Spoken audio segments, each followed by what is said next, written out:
the data shows that jurisdictions that work on taking nonviolent qualifying offenses off a person's record, or even expanding those efforts or expanding the laws, their crime rate goes down.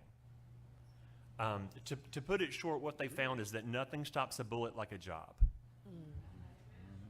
What they found, that when we enable well-meaning people who have youthful mistakes on their record, when we enable them to more fully participate in our society, we all benefit. And the proof is in the pudding.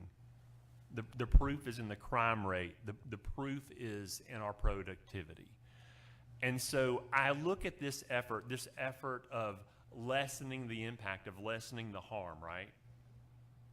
I look at this as record restriction on the front end. When the sheriff's deputies have the opportunity to, when they see someone do this, when they have the opportunity or the discretion to send this as an ordinance violation with a very minor fine, where the person is less likely to get on that treadmill of probation, they're less likely to be booked into the jail, right? They're less likely to come back. Because once you set foot in the jail, you're many times more likely to come back to jail. Once you set foot in the courtroom, you're much more likely to come back in the courtroom. And if we can attack this on the front end, we're not only going to help those individuals further their careers and education down the line when they might be acting with more sense, right? Because I know I'm not the only one in this room that made a youthful mistake, right? But it lowers our crime rate and makes us safer. The biggest part of my job as your district attorney is drawing a distinction between the folks that we're scared of and the folks that we're mad at.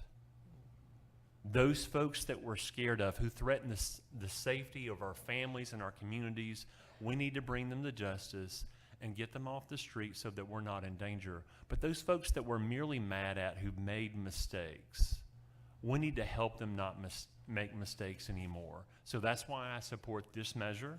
That's why we've implemented our school justice partnership, which diverts most offenses like this to counseling and other types of programs, where you may not know this, but right now, if a child is found with marijuana in Bibb County schools, instead of going to juvenile court, they're diverted to a program and they're screened for alcohol and drug dependency, so that we can address that from the outset, so that we can see what's going on in their lives.